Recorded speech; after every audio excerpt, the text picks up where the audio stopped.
अधिवेशन झाल्यावर सातत्यानं मागच्या 6 वर्षात मी या अधिवेशनात काय केलं याची माहिती संभाजीनगरात येऊन पत्रकार परिषदेत देत असतो. एकही अधिवेशनानंतर काय केलं हे कोणाला विचारायची वेळ मी येऊ दिली नाही आणि म्हणून हे अधिवेशन झाल्यावरही तसं 3 आठवड्याचं आणि तसं 15 दिवसाचं, कारण प्रत्येक आठवड्याचे 5-5 दिवस फक्त 15 दिवसाचं हे अधिवेशन झालं. मी जे काही विधिमंडळाचे जे आयुध आहेत, डिव्हाइस आहेत, त्याचा पूर्ण वापर या निमित्ताने केला. जसं 289चा प्रस्ताव असेल, 15 दिवसात 16 प्रस्ताव मी मांडले. तारांकित प्रश्न मी 42 टाकले, त्याच्यातले 5-7 प्रश्न आले, परंतु 42च्या 42 उत्तर आलं. मराठवाड्याच्या विकासाच्या संदर्भात अर्धा तास चर्चा मी मांडली. संभाजीनगर शहरातील बायोमेडिकल वेस्टच्या संदर्भात चर्चा केली. धनगर विद्यार्थ्यांचं जे हॉस्टेल्स आहे त्याच्या संदर्भात चर्चा ही संभाजीनगर आणि जालन्यात या हॉस्टेलच्या विषयी काही प्रश्न निर्माण झाले होते, त्याच्याविषयी मी चर्चा उपस्थित केली. आणि संभाजीनगरातले मराठवाड्यातले अनेक विषय हे उपस्थित केले सरकारकडे. मग त्याच काळात जे छावणीमध्ये घटना झाली होती, अधिवेशन सुरू होत असताना चिंचडगाव इथं वैजापूरमध्ये एका महिला कीर्तनकारांची हत्या झाली होती.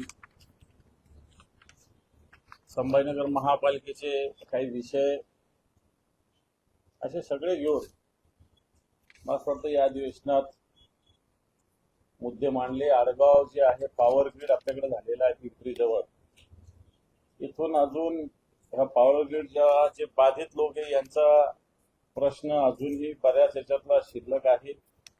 संभाजीनगर जिल्ह्यातली धानोरा लासू स्टेशन येथील काही भ्रष्टाचार होता, जलजीवन मिशनचे काही विषय होते.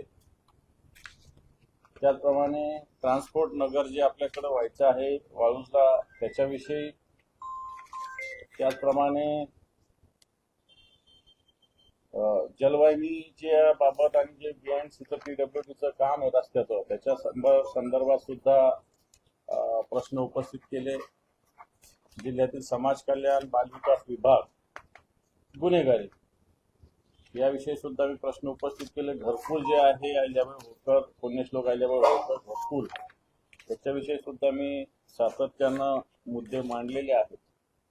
आणि म्हणून जेवढं शक्य आहे तेवढे मुद्दे संभाजीनगरचे, कारण शेवटी राज्याचा विरोधी पक्षनेता असताना मला या संभाजीनगरचे मुद्दे तर मांडावे लागतील, परंतु राज्याचे जे महत्वाचे विषय आहेत आणि त्याच्याही मग शेतकऱ्यांचे विषय असेल, कायदा सुव्यवस्थेचा विषय असेल, राज्यातील उद्योगाचा विषय असेल, शिक्षणातील झालेले भ्रष्टाचार असेल, मग हिंदी सक्तीचा मुद्दा असेल, शक्तीपीठ मार्गाचा विषय, 11वी प्रवेश अजूनही झालेली नाही पूर्ण,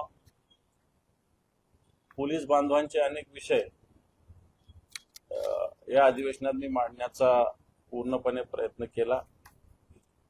सरकारने काही प्रश्नाला सकारात्मक तर काही प्रश्नाला सरकारच्या नेहमीच्या पद्धतीनं नुसतं थाकूर मातूर अशा पद्धतीनं मुद्दे मांडले. जालन्याचं जे शेतकऱ्यांचं आंदोलन चालू आहे मागच्या 70-80 दिवसानं, 80-85 दिवसापासून, तो नांदेड जालना कनेक्टिंग मार्ग समृद्धी मार्गाला होतोय, त्याचा भूसंपादन आणि त्याच्यातून निर्माण झालेले प्रश्न, असे विषय मला असं वाटतं मांडण्याचा प्रयत्न केला. मराठवाड्याच्या विषयाचा जर उल्लेख केला तर हिंगोलीचे असतील, नांदेडचे असतील, हिंगोलीचं हळद संशोधन केंद्राचा मुद्दा, बीड गेवराईमधले काही मुद्दे होते, धाराशिवचे काही मुद्दे, लातूरचे काही मुद्दे, सगळ्या मराठवाड्याला स्पर्श करण्याचा या अधिवेशनाच्या निमित्तानं मी प्रयत्न केला.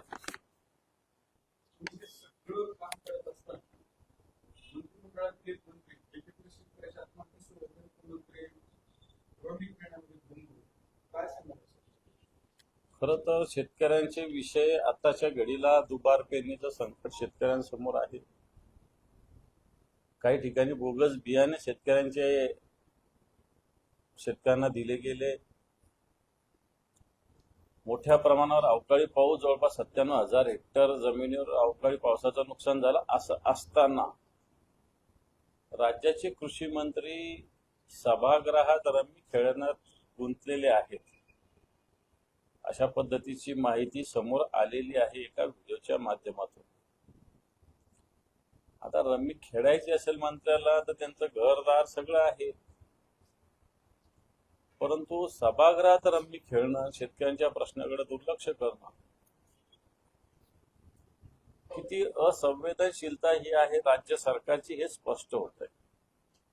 कारण हेच मंत्री जो विमा आहे, पीक विमा, याची 4 ट्रिगरच्या ऐवजी 1 ट्रिगर केलं. त्याच्यावर आम्ही सातत्यानं आवाज उठवला, परंतु या 1 ट्रिगरचं ते समर्थन करतात. आणि म्हणून अशा पद्धतीनं मंत्री सभागृहात रमी खेळतात मोबाईलवर. मला वाटतं ह्याच्या सारखी असंवेदनशीलता सरकारची कुठंच नाही.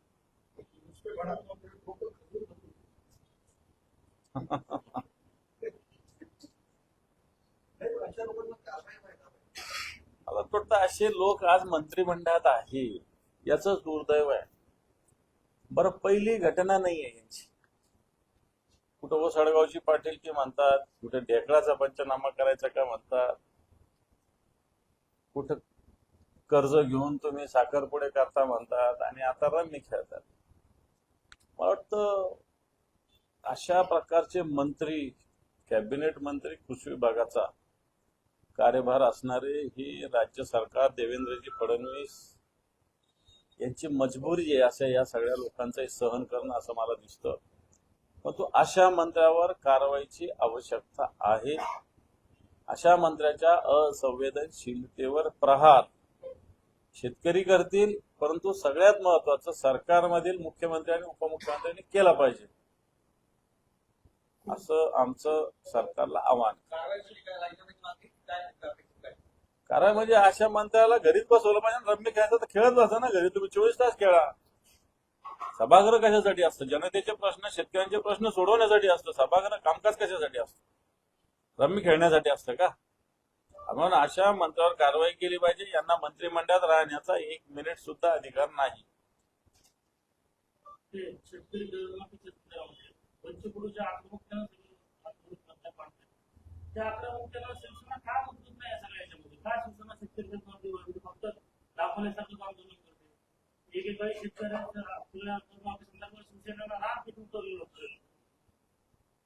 बच्चू कडूची आता सत्ता नाही म्हणून बच्चू कडू आंदोलन करतात.